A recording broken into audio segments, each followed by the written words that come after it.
Hello, welcome back to one of our entrepreneur training section. My name remains Prince Yemi Kesali. If you're yet to subscribe to our channel, please do. And if you're yet to follow us on Facebook also, please do. Follow us on Facebook, Prince Yemi Kesali 1 on Facebook and on YouTube. Today's training, we will be talking about how to prepare a cold water starch without using cassava. We'll be making use of just 5 things. We need antisol. Antisol is our major ingredients in this. It's our starch. It's the replacement for cassava extract. Then we'll be having our whitener, which is PVA, will serve as our whitener in this production. Then we'll be having formalin. Formalin is going to be our preservative, so this would preserve our production for a long period. Then we have perfume. This is of choice. You can decide to add it and you might decide not to add it, or you might decide, if you're selling, you might decide to have the one with perf and the one without perf. The reason is this: some people might not like your perf. Elsewise, some people are asthmatic, they don't love being around with all those skunk perf, while some choose the kind of perf they want. They want to use designer perf, so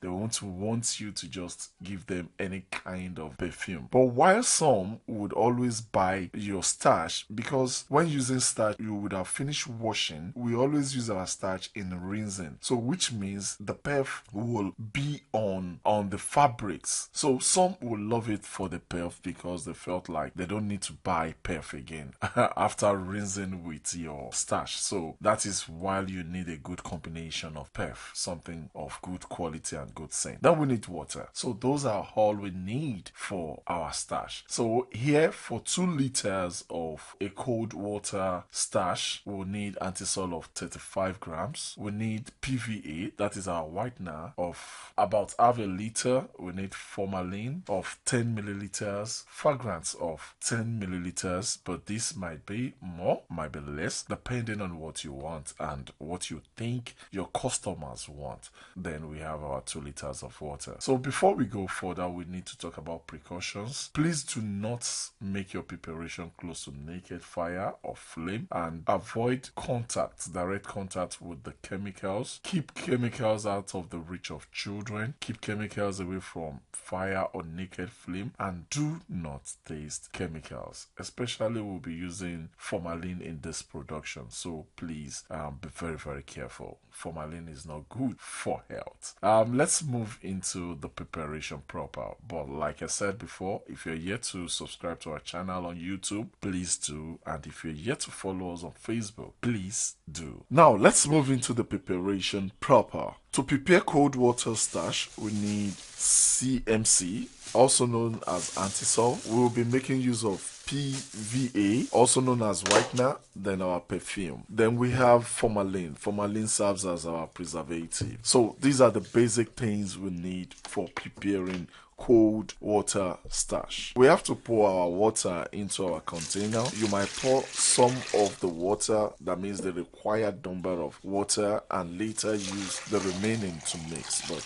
I am pouring 2 liters, which I need right away. I have poured a liter and this is the second liter. After pouring it in, we will be adding our CMC, which is known as antisol. Then the real job starts. The real job is to make sure that our antisol is well mixed with the water. Immediately we start mixing it, it starts becoming thick. It becomes thicker and thicker as we mix it properly. Then the more time it's spent settling, the more thicker it becomes. So we'll be leaving this for 24 hours after mixing. So I'm mixing, the light is off right now. I should be taking this out so that you can see it properly. So this is my back door.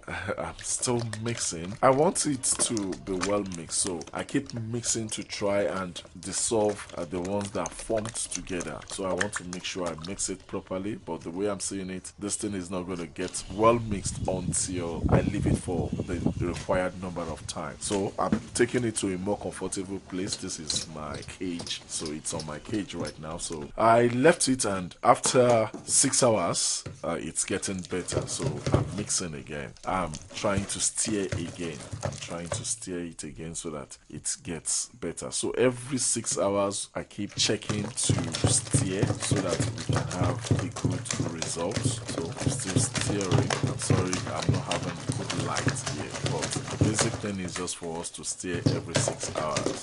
So I have to keep it for another 6 hours. Then I come back again to come and steer. This is another 6 hours. So coming back again to come and steer. So it's better now. The powders that are not well dissolved are gone. So I think with time, all those things will get soaked into the solution and it dissolves. So this is another 6 hours. I'm coming back to come and steer, and this time around I'm coming back to come and finish the whole preparation. So I'm steering again. So after steering, I would have to start adding the remaining ingredients. So this is my PVA, that is my whitener. So I have to add my whitener. Then after doing that, I stir. So I'm stirring it. So I keep stirring till I have it well mixed. So I keep adding my whitener till I have good results. Instead of doing this, you should measure your whitener. Make sure you have an accurate preparation. And measurement is not really for a one-time production. It's for you to have a consecutive same production, so that when you produce today, what you produce today will be same as what you'll be producing tomorrow and what you'll be producing next. So I'm adding more water because my starch is too thick unless I want to prepare a bond. You know, that one is very thick. So most of the starch we buy outside is not as thick as this. So you can add more water in order to have your own taste of starch. That means what you want to sell, what you feel is good for you to sell. The more thick it becomes, the more expensive it will become. So it now depends on you. Are you selling quality things or are you selling quantity things? Our market differs, so you can add more water if you want. So I'll start adding other ingredients, and we have formalin. Formalin is what we'll be adding now. We are adding little formalin. Formalin is just to preserve the production so that it doesn't get contaminated. Then this is our perfume. We need perfume at least small in order to kill the scent of the formalin. Formalin is a little bit offensive, so we need perf to kill it. But it depends on your customers. You can add more perf, and you know, the more perf you add, the more the fabrics hold the perf, because most of the time you would have washed your clothes before rinsing it with starch. So that means the perf will stay long on the fabric, so you're not going to wash the perf away. So if your customers are those ones who loves perf, who does not mind the kind of perf you're using, or if you can get the actual perf that would attract your customers, I think you should put more perf. But otherwise, just add small in order to kill the odor of the formalin. So this is our starch, and that is all we have on starch. So all you just need to do is to close this again and keep for another 24 hours, stir and pack for usage. So we are back, and this is our starch. As you can see, it's still very thick. It's still more like a bond. If you love it this way, it's cool. And if you want to put more water, it depends on you. But this is our starch. Thank you very much. If you're yet to subscribe to our channel, please kindly do. And if you're yet to follow us on Facebook, kindly do. My name remains Prince Yemi Kasali. We would love you to subscribe to our channel and follow us on Facebook in order to see more of our entrepreneurial training. Thank you.